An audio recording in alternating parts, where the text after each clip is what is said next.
So today we continue to talk about matchings, and we will talk about assignment problem.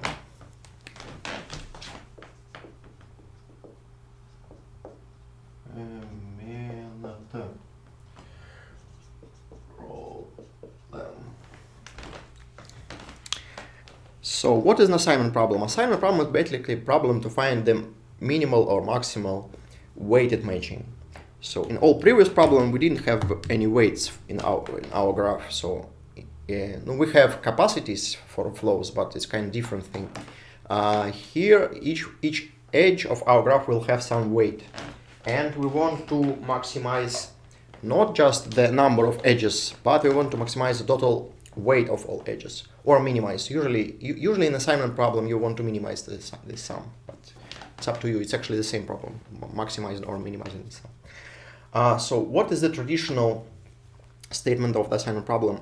In the traditional assignment problem you have something like that.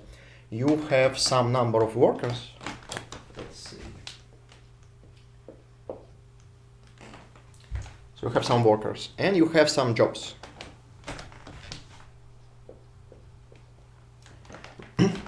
And let's say you have the same number of workers and same number of jobs. It's like n workers and n jobs. And you want to assign a job to each worker. For each worker, you know the cost of this worker, how much money this worker needs to be paid for this job. Yeah. So you have a bipartite graph, but each edge has some cost or weight.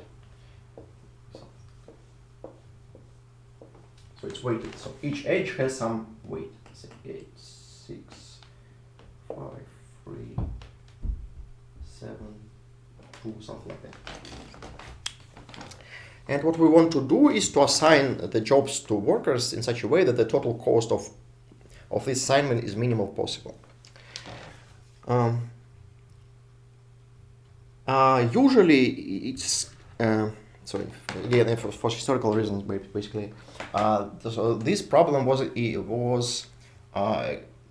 researched actually before all this theory of maximal matchings and flows was invented. So the traditional story behind the problem is you have a matrix. Okay, 4 by 4.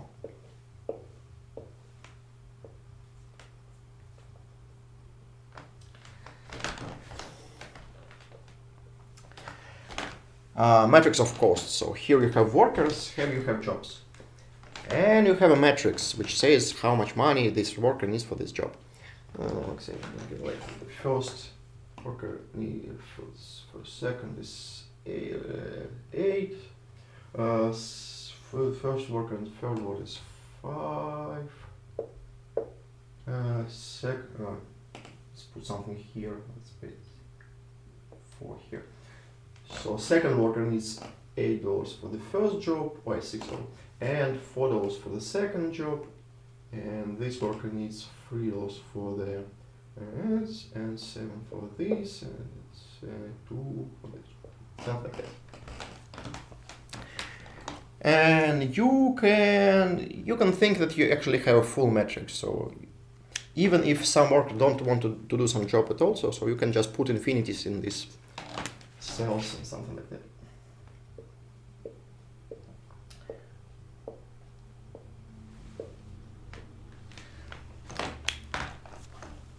Now what we need to do, we need to assign each job to some worker. So each worker has only one job, each job is assigned to exactly one worker. So basically we want to build a matching. For example, here what will be the full matching? We could take this edge plus this edge, and say this edge and this edge, for example. Yeah. In terms of matrix, you want to select some cells of the matrix. So in each row you select exactly one cell, and each column you select exactly one cell. Well, exactly. Again, for example, for this matching, if you transfer to this matrix, you will have this. So first worker assigned to the third job, second worker assigned to the first job, this is a fourth job, and this is something like that. And we want to minimize the total cost of this matching. So we want to minimize the sum of all costs for, let's say, worker I and assign job, let's say, PI. So I want to minimize the sum for all possible permutations of P. Yeah?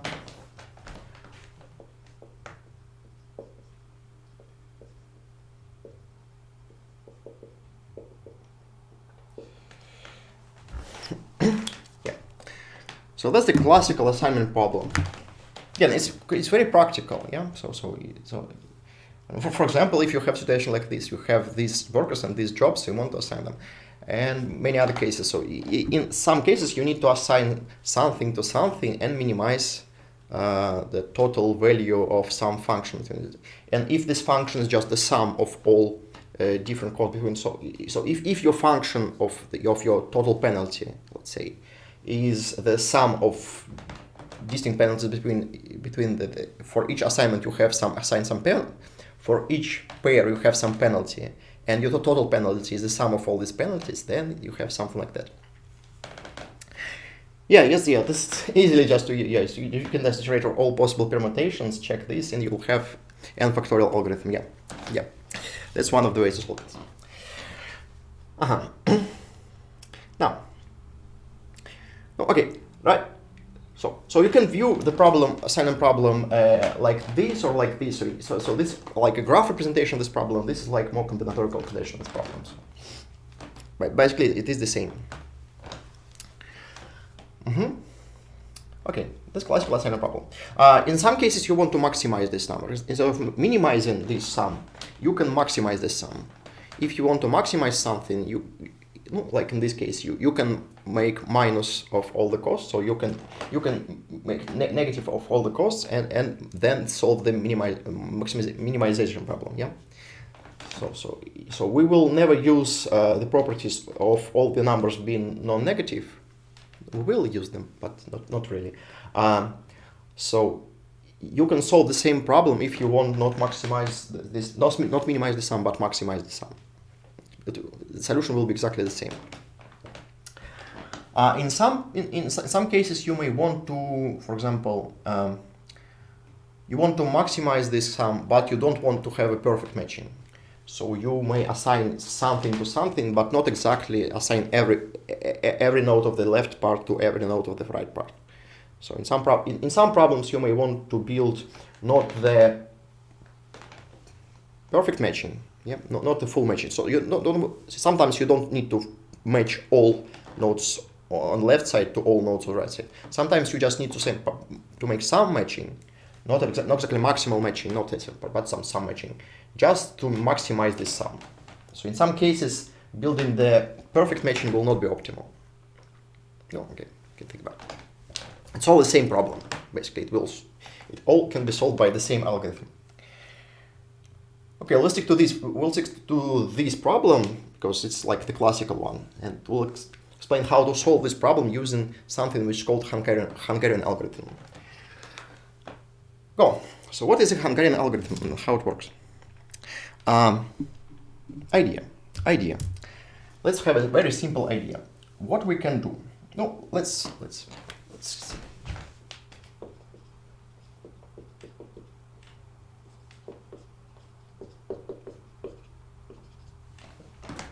have some metrics. This one have infinities. I want some metrics without infinities. So let's put something here like 8, 6, 9, and 5. And here something small. 2, 1, 3, and here something 8 or 6, 4, 7, and I don't know, 4, 8, 1, 7, 3, something like that.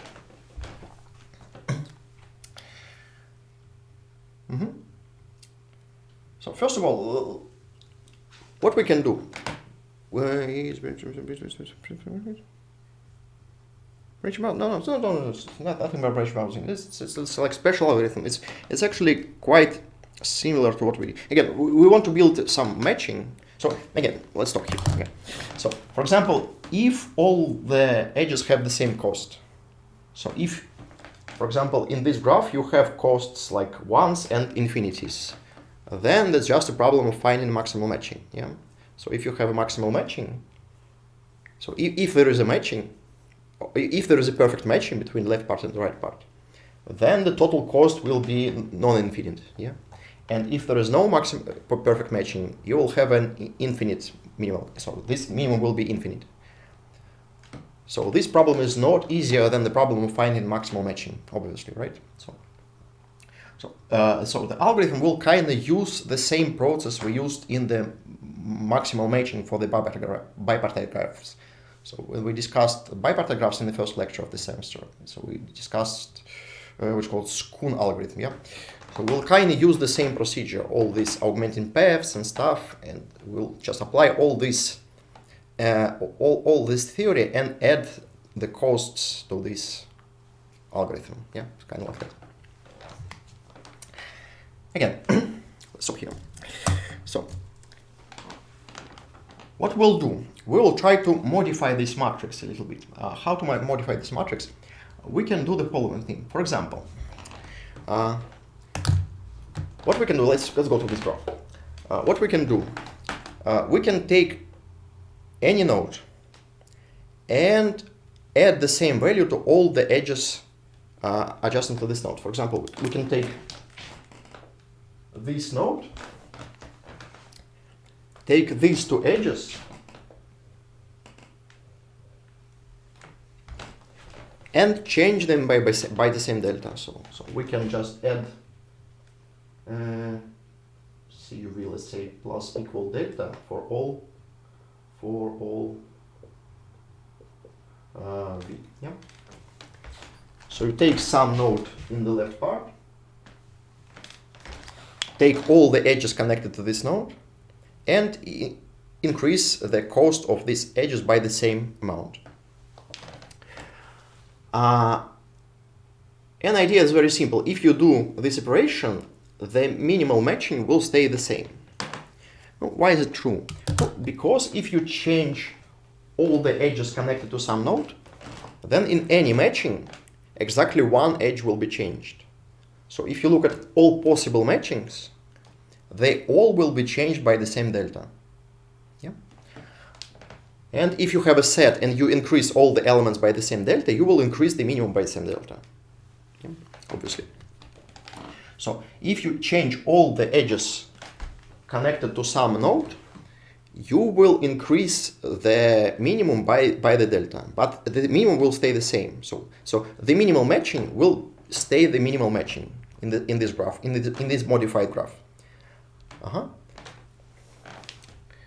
So how it's transferred to this matrix? So if it's transferred to this matrix, so if you want to change the cost of all edges connected to one of the nodes in the left part, it's just changing all the cost in the row. So basically you take the row of this matrix, yeah, and add delta to all costs in this row. Again, this operation will not change the minimal possible matching. Yeah, it will change the value of this matching, but the matching will stay the same because all possible matchings will be changed by the same delta. So minimal will be the same. If you change all elements in the set by the same delta, the minimal element will still be a minimal element. Right? Okay. Hope it's clear enough. On the other hand, you can do the same with the right part. So if you take any edge, any node in the right part, and take all the edges connected to this node. Yeah. So you can do the same. You can increase all the edges, all the cost of the edges connected to this node by the same delta. And again, it will not change the minimum by the same reason, because only exactly one of these edges was in the matching. So your minimum again will stay the same. And this transfer to this matrix like this. So you take a column of this matrix. I have 3 edges. Yeah, 3 edges. You take a column of this matrix, and again you can add any amount to all elements of this column. Again, these two operations are safe operations. They will not change the minimal matching. So what we'll do, we'll try to apply these operations to this matrix. How to apply them? First of all, let's take all rows of this matrix and all columns of this matrix and subtract the minimal element of this row. So we take the first row, find the minimal element in this row, and subtract it from all elements. So we'll subtract 5 from all elements in this row. Now we'll subtract 1 from all elements in this row, subtract 4 from all elements in this row, and subtract 1 from all elements in this row. We will get the following matrix.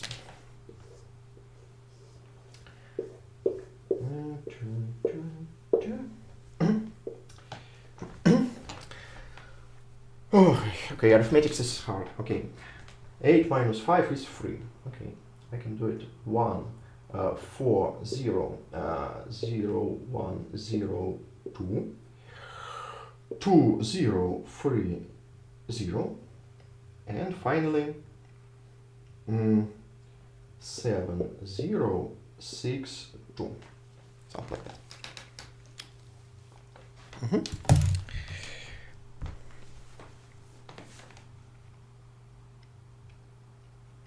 This operation is actually not required for our algorithm, but I will do it anyway. It's easier to understand what's going on if you make this operation first. Why make this operation? We have two purposes for this operation. First purpose, it will make all the elements of this matrix non-negative. So right now, all elements of this matrix are non-negative.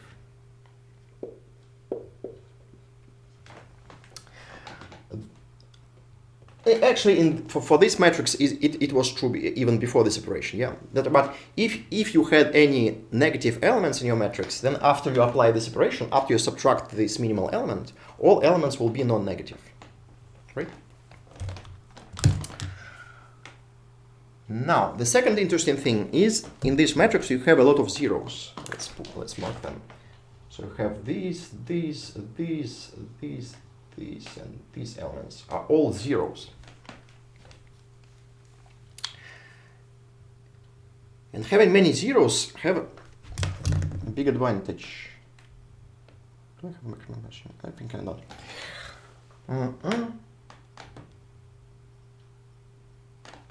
Yeah. Yeah, so there is at least 1 0 in each row. You may apply the same operation to all columns to make at least 1 0 in every column, but we already have at least 1 0 in every column, so it's not important. Now, what we'll try to do? We will try to build a bipartite graph containing only 0 elements of this matrix. So we have something like that. We have 4 elements here, 4 elements here. And we will connect all elements if the cost is equal to 0. So the first element will be connected to 4 element here, connected to 1 and 3. This is connected to 4 and 4, and this was connected to like this. So we built a graph which contains only 0 elements of this row.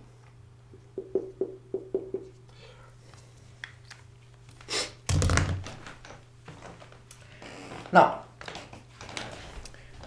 what's interesting about this graph? The interesting thing about this graph, that if you find the perfect matching in this graph, then you will find the optimal solution for your assignment problem. Well, let's prove it. It's simple. So if you have a graph and you find a perfect matching in this graph, what does it mean? It means that for this problem, you find a solution with total cost equal to 0, because we only left the edges with cost equal to 0.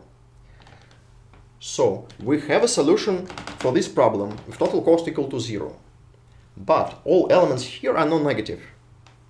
So you cannot make any solution of total cost less than 0. So if you find the maximum perfect matching here, it means you find the solution of the cost 0. It's definitely the minimal possible solution. And minimal possible solution for this matrix is the same as minimal solution for this matrix. So if you build a graph and you find the perfect matching in this graph, then you solve the problem. Clear enough. But in this graph, we didn't find the perfect matching, actually, because I was actually trying to build a graph without perfect matching. So let's try to build a perfect matching for this graph. Again, you can do it using the standard Kuhn algorithm from the first lecture. So how to find the maximal matching? You start you iterate for all nodes in the left part and try to find the augmenting path. So we take the first node here. Find augmenting path. No, it's simple. You just take this edge. Now you take the second node. Find augmenting path. Okay. Now you take this node. Find augmenting path. Okay, you can do it. And now you start from this node and try to find any augmenting path. What will happen? Kuhn algorithm for the first lecture. Okay, if you didn't watch the first lecture, it's maybe a good time to rewatch it. So again, how do we find the maximal matching? We take any node in the left part, which is not used in the matching, and try to find which is called augmenting path. What is augmenting path? We start from the left, from the node to the left part, and then try to find something like that.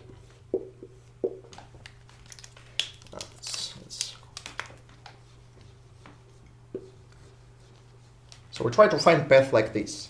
If we find path like this, so first and last nodes are not used in the matching, and these edges are alternated. So this is edge not from the matching, this is edge from the matching, and so on. So if we find a path like this, we can increase matching by 1. We just invert all the edges on this path and find the matching of the size +1. Yeah. But what happens if we try to find augmenting path starting from this node? Let's see. So we start a DFS algorithm from this node. We will start from this node. Now we go here. Now we go here. Now we go here. Now we go here. And that's all. So we didn't reach this 3 vertex of the right part, so we didn't find any augmenting path.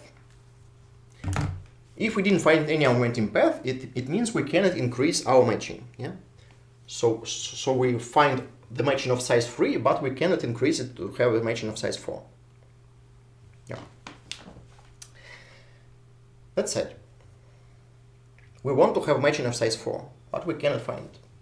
So what we'll do to find the matching of size 4? Well, let's see. We'll try to get some other edges. So in this graph, there is no matching of size 4. What we'll do, we will modify this graph to find the matching of size 4.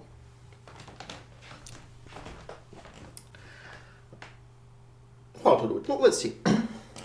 Again, let's draw the same picture from the first lecture. So what's happening here? You have some nodes in the left part visited by your matching. So let's say you have this node visited by your DFS. Yeah. So your DFS visited this node in the left part. So let's say L plus.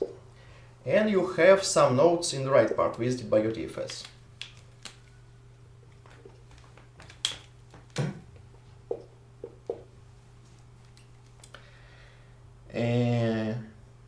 Yeah, and we have something not visited here, L minus, and we have something not visited here, R minus.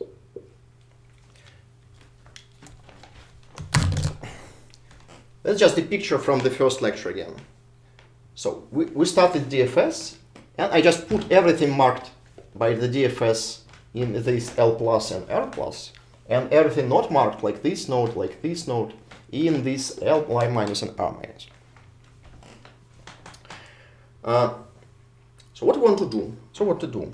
We want our DFS to visit more nodes. Yeah. So right now, what is the goal? The goal is for our DFS to find the augmenting path. So we kind of want our DFS to go to this node. So yeah. So we kind of want our DFS to visit this node. If we visit this node in our DFS, then we will find this augmenting path and we're done. Yeah, we will increase matching by 1. So what we'll do, we'll try to modify the graph in such a way that our DFS will visit more nodes than before.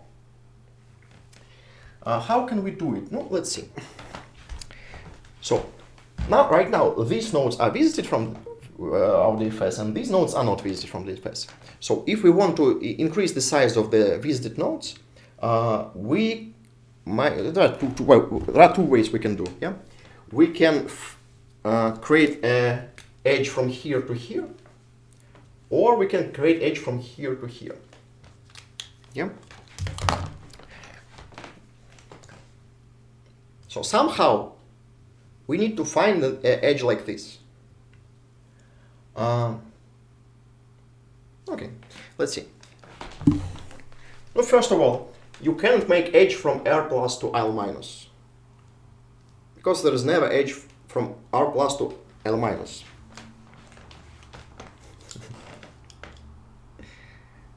Assignment problem is right here. Yeah, okay, if you missed the first part, so it's basically described here. We want to minimize this sum. That's the whole statement of the problem.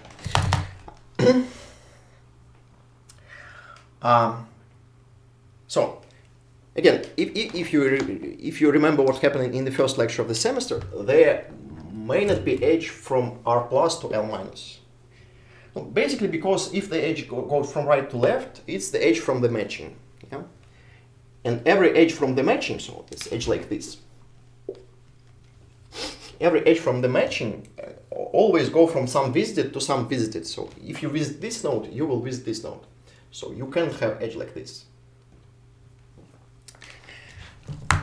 So what we'll try to do is to find edge like this. So we'll try to find a new edge from L plus to R minus. How to make a new edge from L plus to R minus?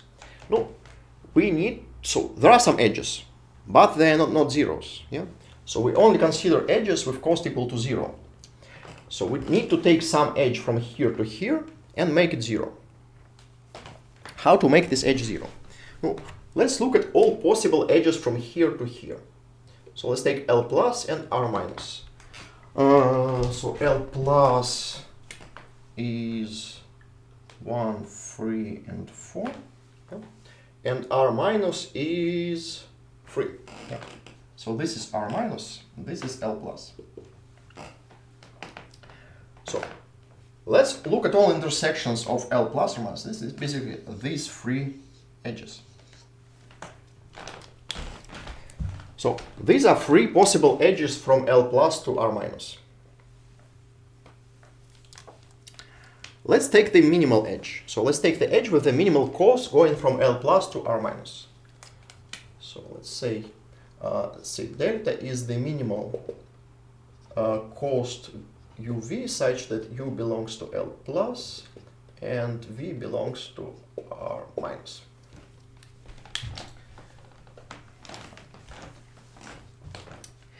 In our case, we have these 3. So this is the minimal cost.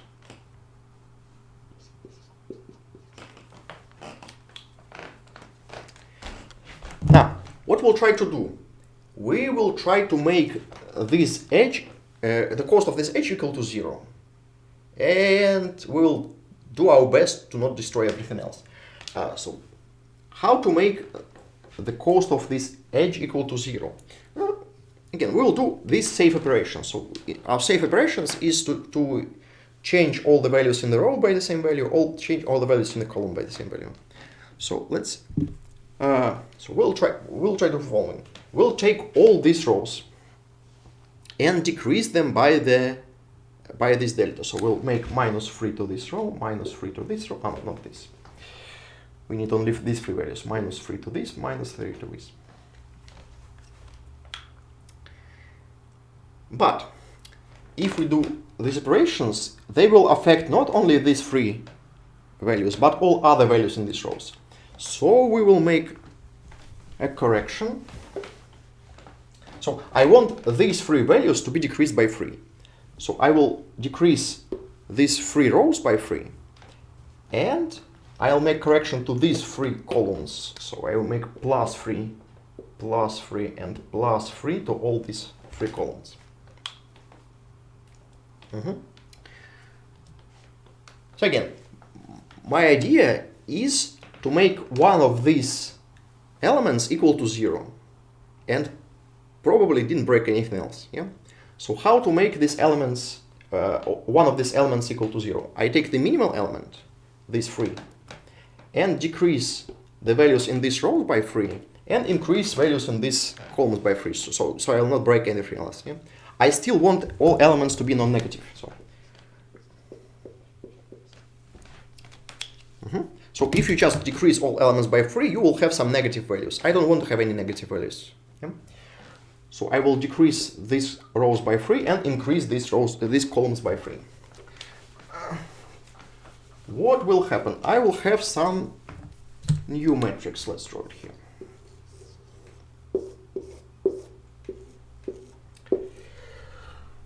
Okay, so these elements will stay the same.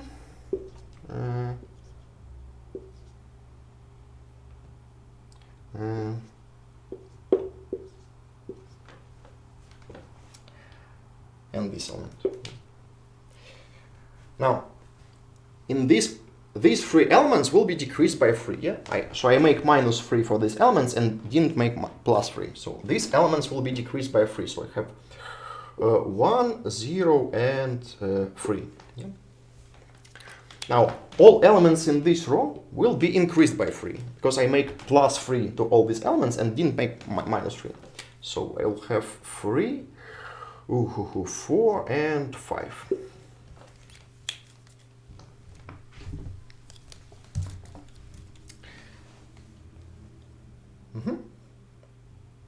Now let's revisit our graph. So what will happen to our graph after we make the separation? After we make the separation, we have again these edges equal to 0. Now let's see what changes. So some edges are removed from our graph. So for example, this edge. So here we had 0 before, and now we have 3. Yeah. So we need to remove this edge from the graph. Let's remove this edge. Is edge 2 to 1. 2 to 1. Oh, that's strange. What?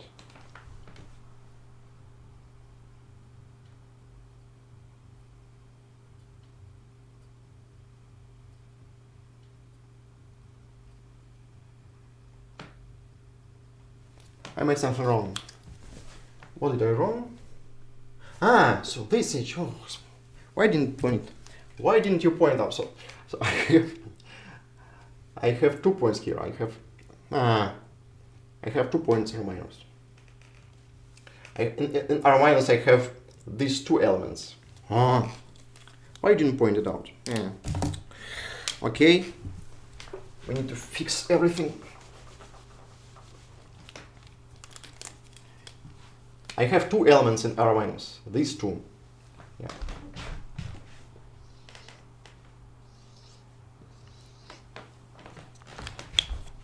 You don't watch it carefully enough.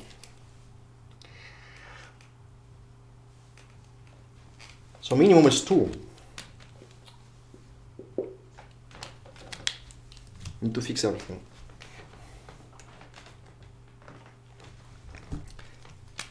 So make minus 2, minus 2, minus 2. And we fix this by plus 2 and plus 2. Oh, now it's better.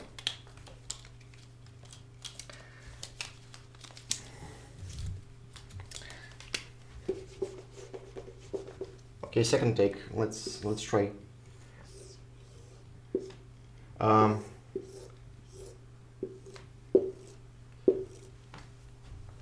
Okay, so we didn't change elements here, so these elements will stay the same. Which ones? So these 2 elements will stay the same. Not only these elements. Yeah, and these elements will stay the same. And these elements. Not these. These elements. My bad. It's all your fault. So these elements will stay the same. Right? Right? And these 2 zeros will stay the same. Yeah. Now, what will change? So these 6 elements will be decreased by 2 because we make minus 2 for these rows and didn't make plus 2 for these columns. So these 6 elements will be decreased by 2. So I have 1, 2, 0, 1, 5, and 4. And these 2 elements will be increased by 2. So instead of 1 and 2, I will have 3 and 4. Yeah.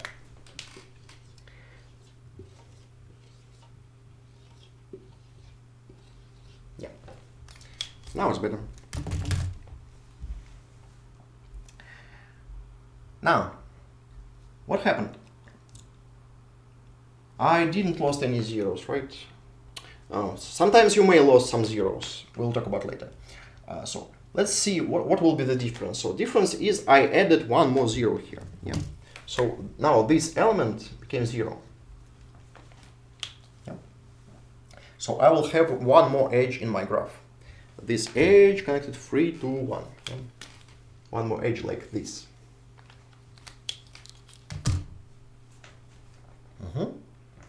Now, when I have this edge and run the same DFS algorithm, the set of visited nodes will be increased because now I can use this edge to go from here to here. So this node is now visited by this DFS. And even more, if I continue my DFS from this node, so now my DFS can go here, from here it can go here, and from here it finally can go here. So my DFS finally visited this free node of the right part. So now I have some, where is it? Some augmenting path. Augmenting path looks like this. I go here, then here, then here, then here. Oh, so this is augmenting path. Now I can apply, so I can invert this augmenting path just to apply this augmenting path to my matching. So I invert all the edges in this augmenting path. So now I take this edge, remove this edge, take this one, remove this one. Oh my god. And finally take this one. Oh, it's almost all. Yeah. And I have the perfect matching.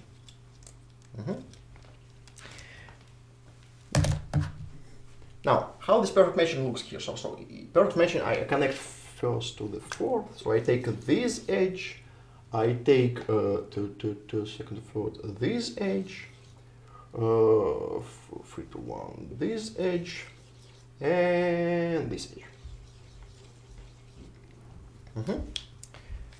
So again, in this graph, I have a perfect matching which contains only 0 edges. So the total cost of this matching is 0. It is minimal possible matching because all the costs are non-negative. So for this graph, this is the optimal matching. Now we'll just translate this same matching to the initial graph. So we'll take the same matching and take it in the first graph. So we take this edge, this edge, this, and this edge.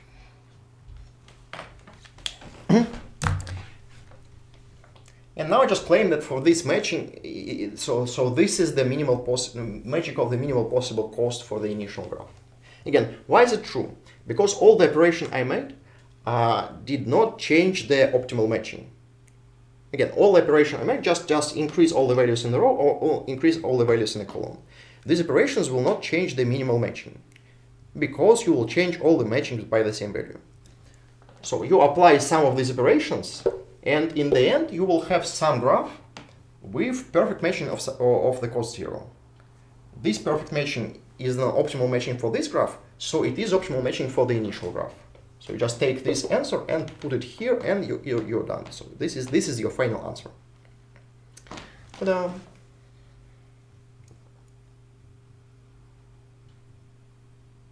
That's all. That's the Hungarian algorithm, basically.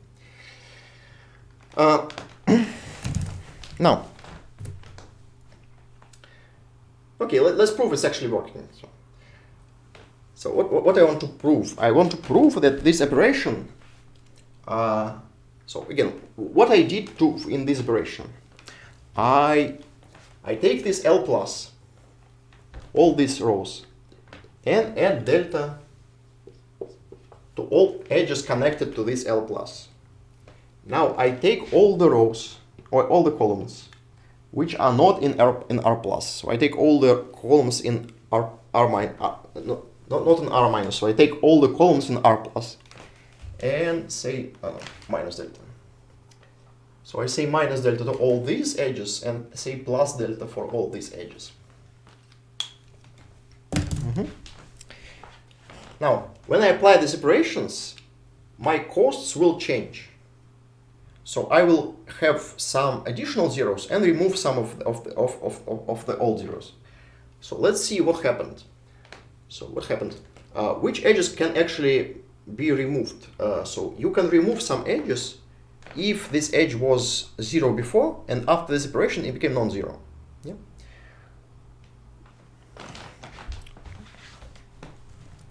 Again, let me draw it in the matrix form here also. So you have L plus, you have R plus, L minus, and R minus.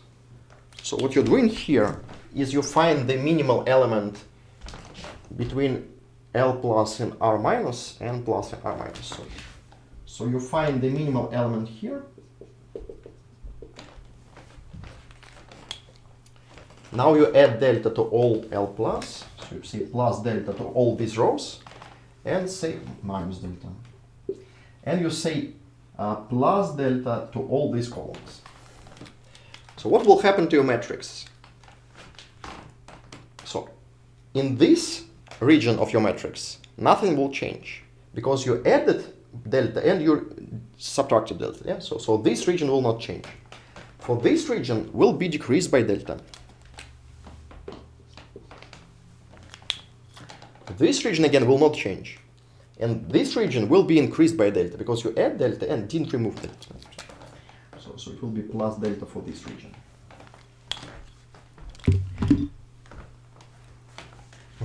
So from this region, some edges which were zeros before, now will be not zeros. So you will remove these edges from this graph. All these edges in this region goes from L minus to R plus. So actually you will remove some edges from your graph going like this. Yeah. Clear enough? So again, what you're doing here, you apply this operation, you add at least one edge from here to here, and you remove all edges from here to here. And what I want to prove that the set of the nodes visited my DFS will only increase after this operation. Why is it true? Well, first of all, this node now will be visited my DFS. So after this operation, now this node is visited. Now let's prove that if I remove this edge, it will not affect my DFS. So all the edges, all the nodes visited before this operation will also be visited after this operation. Now, why is it true? Well, let's see. We remove the edge from L minus to R plus. Yeah. Why cannot it affect my DFS? What do you think?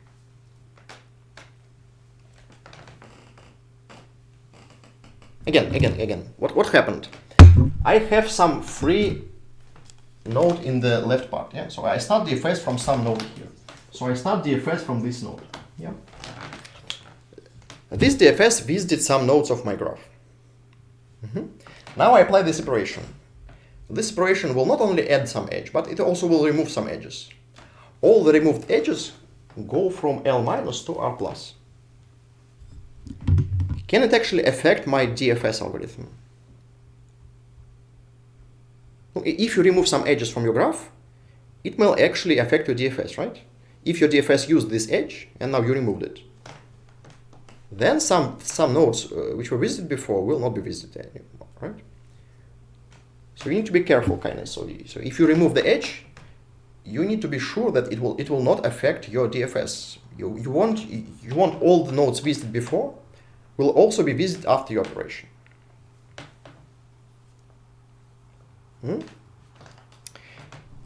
Yeah. The idea is very simple. So our DFS didn't use these edges at all, because all these edges we removed go from some non-visited nodes. So our DFS didn't visit this node. It means our DFS cannot use possibly this edge.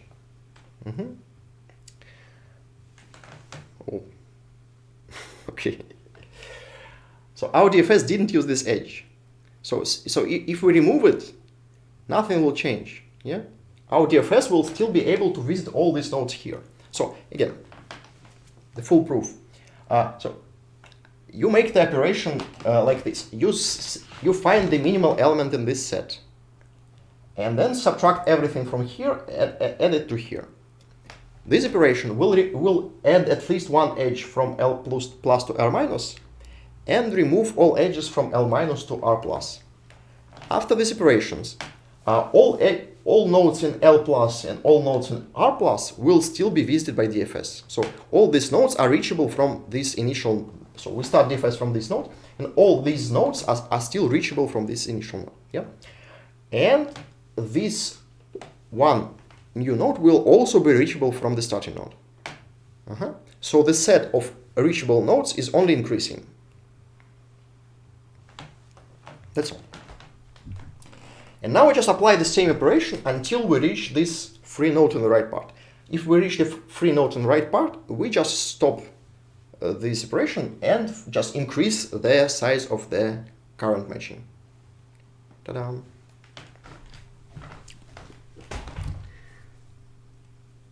Okay, let's write some pseudocode here.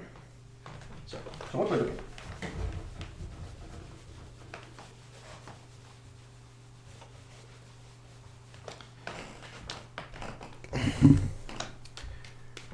So we iterate for all nodes in the left part. For all, let's say u from the left. Now we try to run DFS from this node. Let's say while not DFS.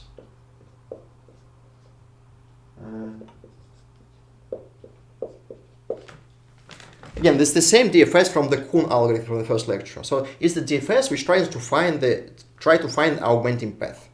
So if I didn't find the augmenting path, then I just apply this operation. So I try to find delta is the minimum of all C. Oh, I used U here. Oh, okay.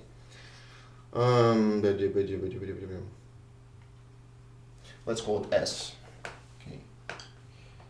I want to use U here. CUV such that U belongs to L plus, V belongs to R minus. So I'll find this minimal element. Now I make C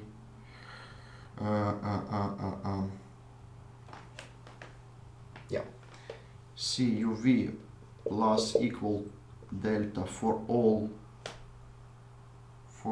U in L plus minus equal delta. Okay, again, and CUV plus equal delta for all V from R plus.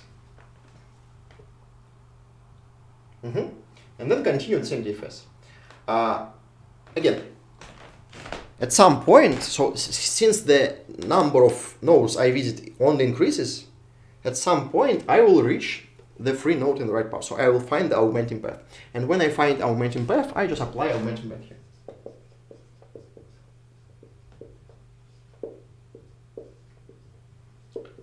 And increase the matching, yeah?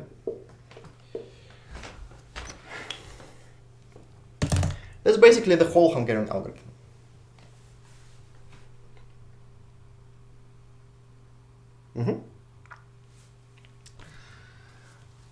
Now let's calculate time complexity.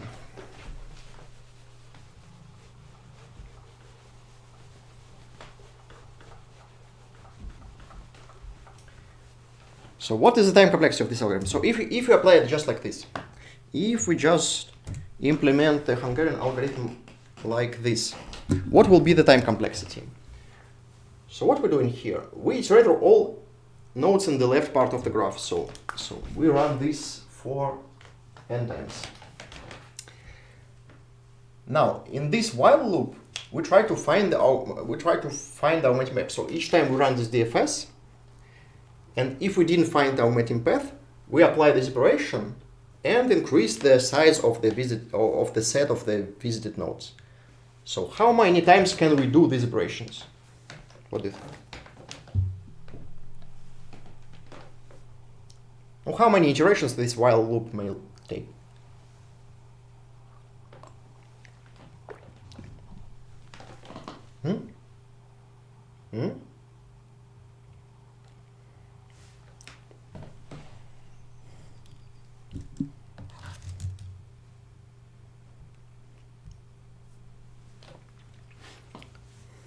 Okay, at most n, right? Because each time we apply these operations, we increase the size of the set of the visitors. So we have n nodes, so we cannot make this while more than n times. Right. Now, what happens inside this while loop? Inside this while loop, we make separation. Well, let's see. So we need to find the minimal element in this region of the matrix, so it will take n squared time. And we need to apply these operations, both of them take n squared time, right? Now we need to iterate all possible u from L plus and all possible v's. So you make two loops. Yeah. Nice.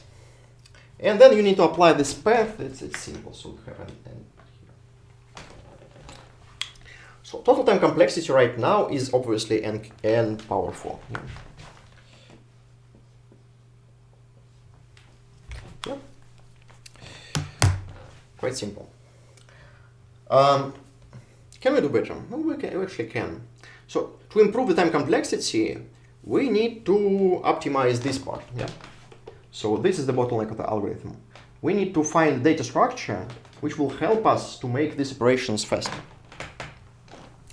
Luckily, we know a lot of good data structures, right? So we need a good data structure which will allow us to find the minimal element in this region of the matrix, and then to apply these operations faster than just iterating all elements. Yeah.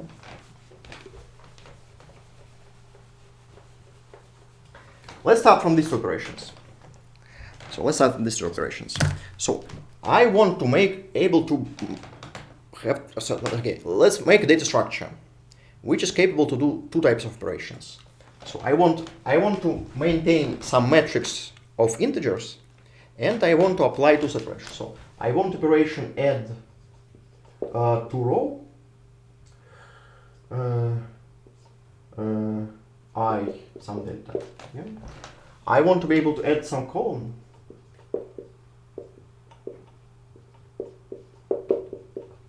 Yeah. And I want to be able to get the current value of the element.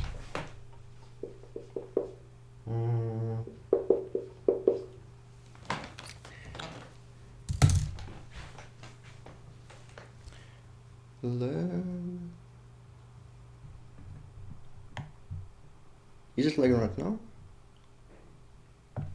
Channel looks fine.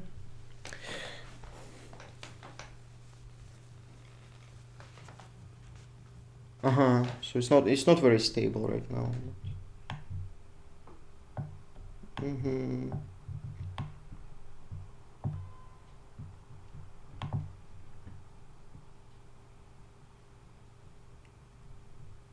Not sure why. I don't know, maybe some internet problems.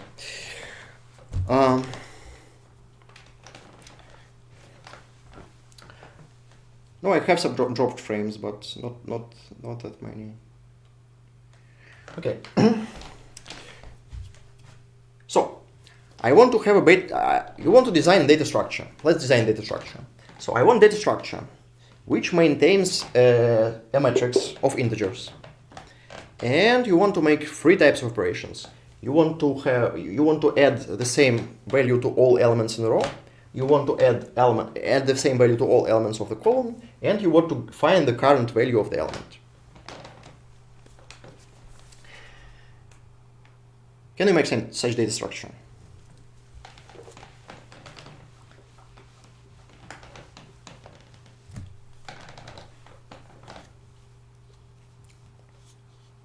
Okay, we learned a lot of very cool data structures, yeah, in this course. Let's design one more.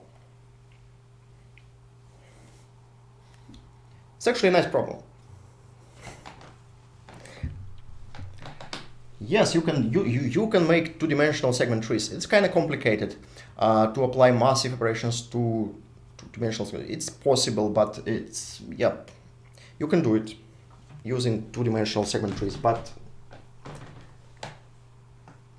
yeah, the solution is much simpler actually. What you will do is to maintain two arrays. Array is the best data structure actually, quite powerful.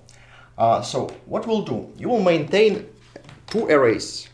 One array will summarize the total value we added to all elements in this row. So for each row, we will maintain the element, let's say A, I. Yeah? So this is the value we need to add to all elements in this row.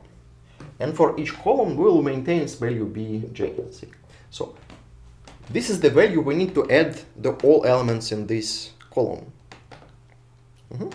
Now, if you want to all add the same value to all elements in the row, you just increase the value AI. If you want to add something to all elements in a column, then you just increase the value of BJ.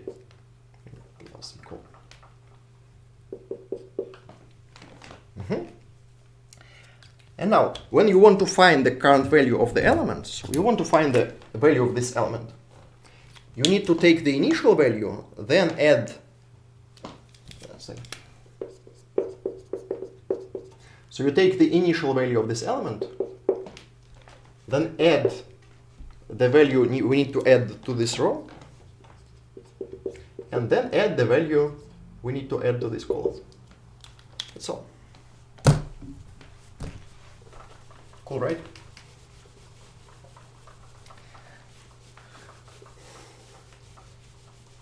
So that's all. So you actually don't need any, sometimes you don't need any special data structure. Just regular arrays will work fine. Now, all this operation work in constant time. Yeah. Now, using these operations, we can modify this part. So what we'll do here, instead of changing the values C, we will change the values of A. So we'll here, let me fix this. So here, I want to decrease by delta all the rows from L plus. So instead of doing this, I will just decrease from all U. I will just decrease all these values in array A. And when I want to increase the values in the columns here, I will decrease not the values themselves, but these values in array B.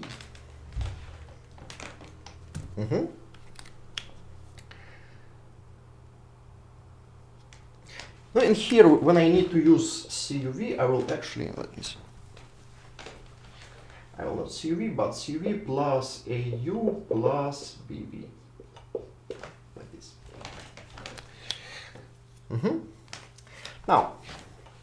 Now both these operations take linear time instead of quadratic. So I have n here and n here. But this minimum still constant square. So we fixed only these operations. We didn't fix this minimum.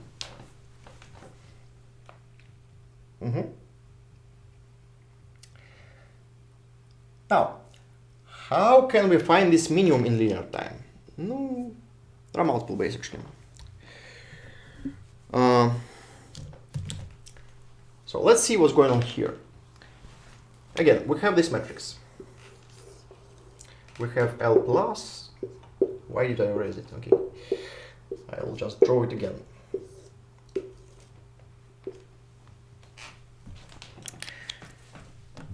So you have this matrix and you want to find, where's my green marker? Oh, here. So I want to find minimal element in this region. Yeah. So I want to be able to find minimum in this region. Now let's see how these sets change. So what will happen when we progress in this algorithm? Some vertices will move from non-visited state to visited state. Yeah. So during the algorithm, these sets L plus, L minus, R plus, R minus will change, but they'll change only one way. So the vertices from L minus will eventually move to L plus, and vertices from R minus will eventually move to R plus. Yeah.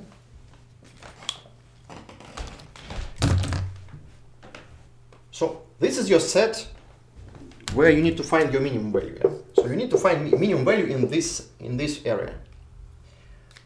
Now, what will happen? So when you move vertex from L minus to L plus, this area will be extended one row, yeah, here.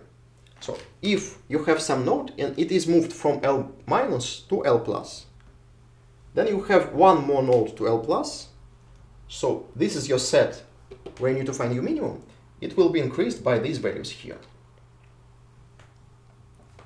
Now, when the node is moved from R minus to R plus, you will need to remove these nodes, these elements from your set. Yeah? So your set is increasing this way and decreasing this way. Now, what we'll do? We will maintain the minimums in these columns. Yeah. So maintain this array. So we'll maintain the array M such that Mj is the minimal element Cij. Oh, it was Cij.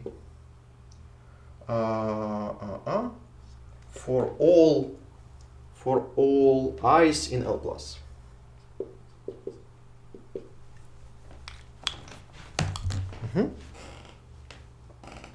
So for each column, we'll maintain the minimum of all elements from L plus. Now, how to find the minimum in this area? To find the minimum in this area, we need to take minimum in each column and then take minimum of all these minimums. Yeah? If we take minimum of all these minimums, we'll get minimum of all these elements. Yeah, clear enough? Again, let's do it again. What we're doing? We want to calculate, right now we're calculating this minimum in n squared time, right here. So I want to be able to calculate this minimum in linear time. So if I calculate linear time, so time complexity here will be the same as here. So now this is the bottleneck of our algorithm. This is the slowest part of this algorithm. So how to calculate minimum in rectangular area in linear time? I will maintain minimums in each column, and when I need to calculate total minimum, I will take minimum of all these minimums. So I take minimum of values m in this region, and it will give me the minimum in this rectangular area. It's not rectangular area actually, it's just set of columns, so I just put them in the same place just to make it look rectangular. It's not rectangular, it's just set of columns and set of rows. So it's just intersection of some rows and some columns, yeah? It's not rectangular, actually. If it was rectangular, I can use actually some two-dimensional trees, but it's actually not. So what I will do here? So here I will find minimal element just as minimum of all element mj from r minus. And it will work in linear time. But now you need to be careful. You need to modify your values m, because these sets are changing. Yeah. So sometimes you need to modify the values of m. How to modify the values of m? You modify values of m when some node is moving from L minus to L plus. So if node is moving from L minus to L plus, you need to extend your set by these new elements. And what I will try to do, I will just update my minimums for each of these columns. So here, I will iterate for all u moved from L minus to L plus. I will update the value on j. So for all these nodes, I will iterate for all v and just update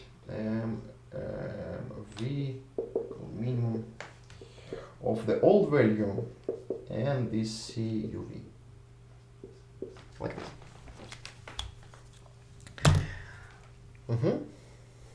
Now, each node is moved from L minus to L plus only once. So if you visited some node, you will visit them till the end of the level. Yeah? So this operation takes n time per node. Yeah? So for the whole this while loop, you apply this operation n times for each node. So total time will be n square. So you have n square here, n square here, and n square here. So total time complexity now will be n cubed.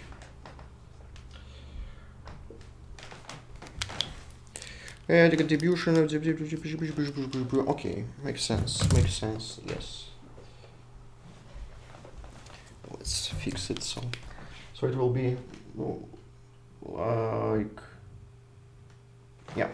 So it was here before. Yeah? So we need dots, which is cuv plus au plus bv, like this.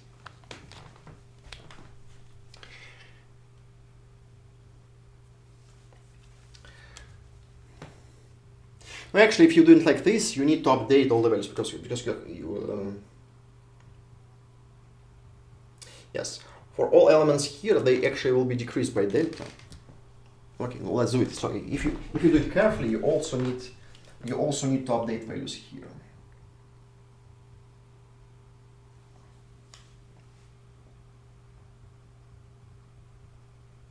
Right. So here you also need to update all the values. Yeah. Well, because you will decrease all these values by delta, so you need to update minimums. Yeah.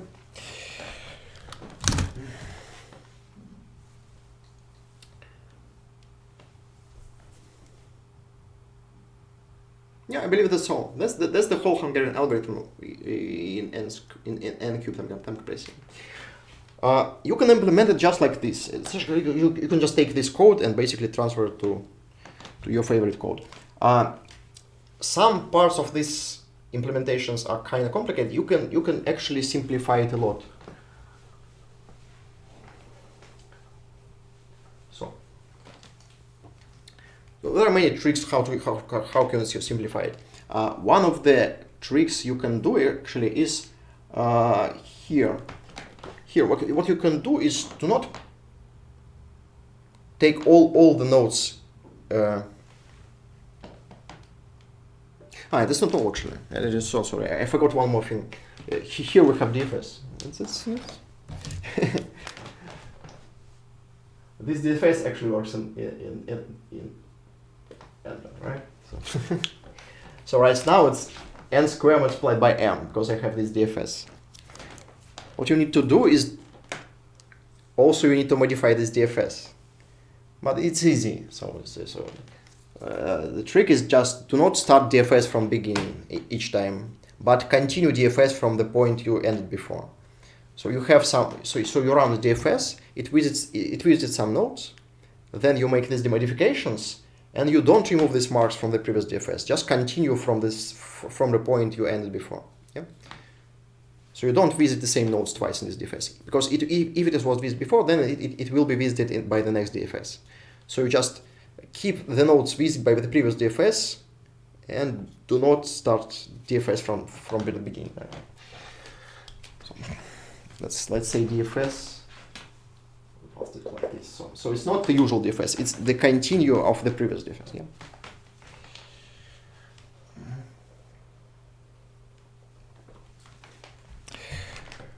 Now, how to implement this? Yeah. So one of the coolest trick I learned how to implement the Hungarian algorithms like this. You don't actually need to continue the full DFS here.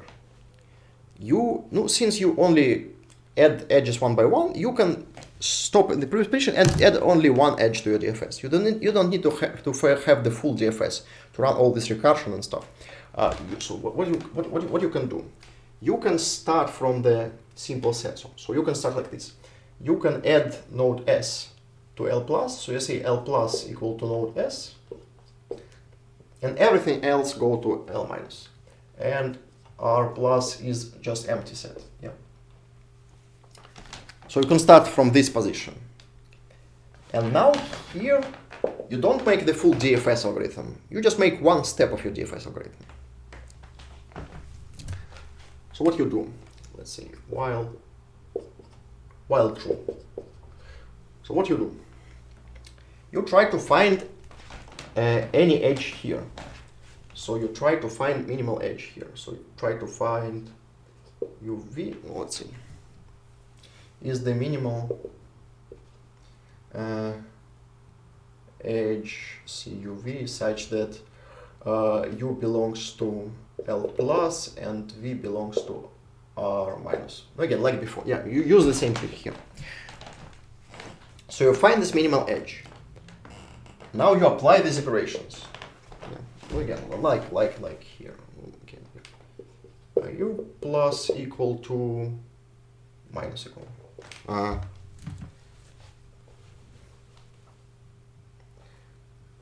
Do I want this actually? I reused values V and U here.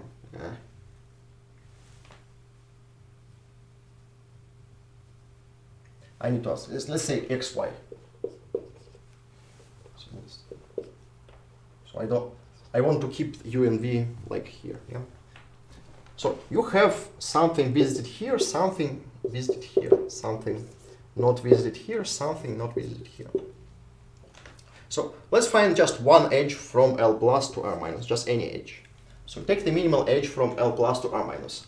Then apply all these operations. So you apply MV minus equal delta for all V in all R plus.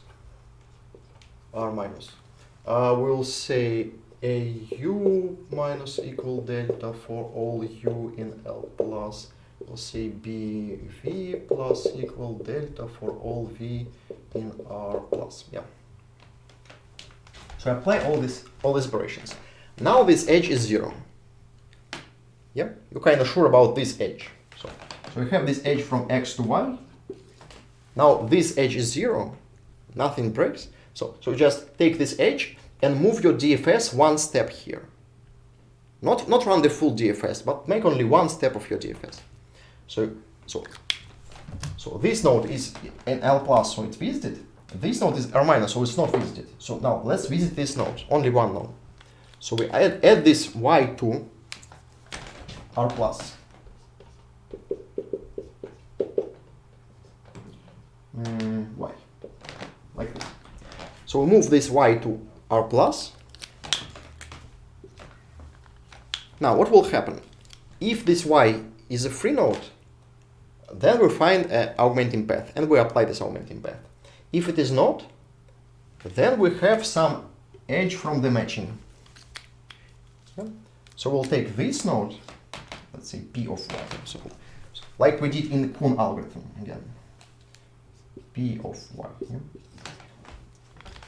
And add it to L plus, because it is now visited by the DFS. So we make two steps of the DFS. So DFS will go here and then here, like in Kuhn algorithm again. So if Y is free, so if Py is empty, then we find augmenting path.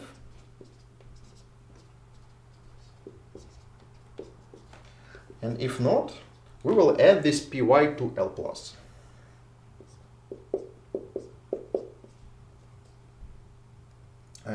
Py. And update yams. Yeah, I will not write it. When you move something to L plus, you need to do all this thing. Yeah? So again, why is it cool? Because you don't need to remember the state of your DFS. You don't need to make all this recursion from the DFS. You make only one step of the DFS. So you start from here and make one step. And then either you find the augmenting path or you find something here and you update your sets L plus and R plus. Okay. When we'll talk about linear programming, so again, if you're familiar with linear programming, maybe you are, then what we're doing here is basically we apply something called Primal dual method. Yeah. So basically, what we're doing, we try to build the matching, and we try to build some constraints of this matching. So this modified matrix. So we modify this matrix. In the end, we have some non-negative values, and in these non-negative values, we have some perfect matching. So this modified matrix is actually kind of make some restriction on the value of your matching, yeah, because you know that you can't make it less than 0, and so if you have matching of value 0, it will be minimal possible matching. So you kind of it's hard to explain without linear programming. So what you're doing is you kind of make some adaptations to your matrix. So in the end, you will find another matrix which put restrictions on the value of your solution, and that's how you make it then in the linear programming. So you have your problem, which is to find the matching of the maximal size of the maximal value, and you have these restrictions, yeah. And we kind of move from two sides. We kind of want to increase the matching from one side, and we want to make better restrictions from the other side. So that's what we're doing here. So when we find augmenting path, we increase the matching. So we make progress in primal problem. And when you cannot make progress, when you cannot increase the matching, you kind of make something like this with dual steps. So you go from other end and try to adopt your constraints, so it will move closer to your current solution, and it will probably give you some way to increase your primal solution, and so on. And if each time you make progress in this problem or in this problem, in some point you will find them in the same spot. So you'll find primal and dual solution will kind of meet in the same point. So in this point you will find the optimal solution. So that's basically how the primal dual algorithms work. So maybe we'll talk about it later when we'll talk about linear programming. That's all. Also, what's interesting, you can solve. So this is kind of good solution. So it's just an n cube solution. It's kind of fine. But if it's here, we suppose that we have a full graph. That we have a graph which contains n square edges. So each node in the left part connect to each node in the right part. If you have a sparse graph, so if the number of edges is not n square, so again, you may have some small number of edges. So you have some n, for example, you may have n edges, yeah, up to n. So in sparse graphs, you may adopt this solution to make better time complexity, using using basically heaps. So what we're doing here, each time we need to find the minimal value, and then to increment values by the same value. You can use heaps for that. So in every heap, there is the operation to find the minimal element, right? But you also can add operation to increment all elements inside the heap by the same value. Yeah. Yeah. How can you? It's clear how you know it. Okay. If you have some heap, let's say you have binary heap, and you want to be able to change all the keys inside your heap by the same value, what you can do? No, you can maintain, again, you can maintain this value, which is the shift of your values in the heap to come. Again, let me do it again. Just show you what I was talking about. Imagine you need a heap, let's say binary heap. What operations you have in binary heap? You have, let's say, insert x and remove minimum, like this. So it's just standard heap, right? What if, so in this problem, I actually need one more operation, yeah? So I need to find minimal element, I need to put new elements in my heap, and I need to increase the elements here. I need to increase all the elements in the heap by the same value, because I have these edges, and I need to change them by this minus delta. So I need to change all elements in the heap by some delta.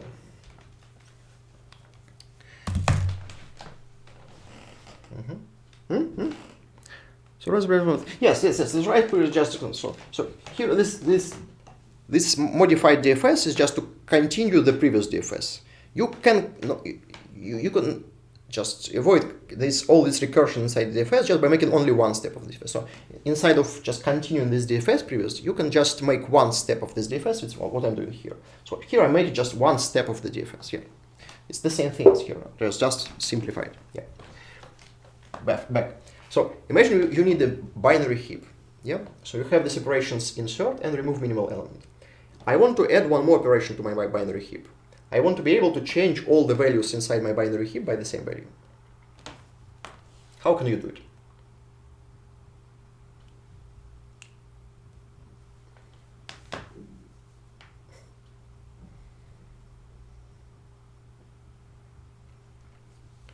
We do it like this. Again, you maintain the difference of the elements inside your binary heap to the real values of these elements. So when you change all elements by value, you just make this, let's say, I don't know, I need some value, let's say shift. So it will be shift will be modified by delta. So shift will be the difference between the values in my heap to the real values of these elements. So here I just say that the shift of the elements in my heap is increased by this delta. So when I remove minimum and then modify it using this shift. So I use a regular remove minimum and just add this shift to this minimum. So all elements inside the heaps, inside my heap, have values which are shifted from the real values by this value s. And then I insert the element. So I want to insert value x, but all elements in my heap are shifted by s. So I shift this x to minus s and then put it to my heap. So it will have the same shift as all elements.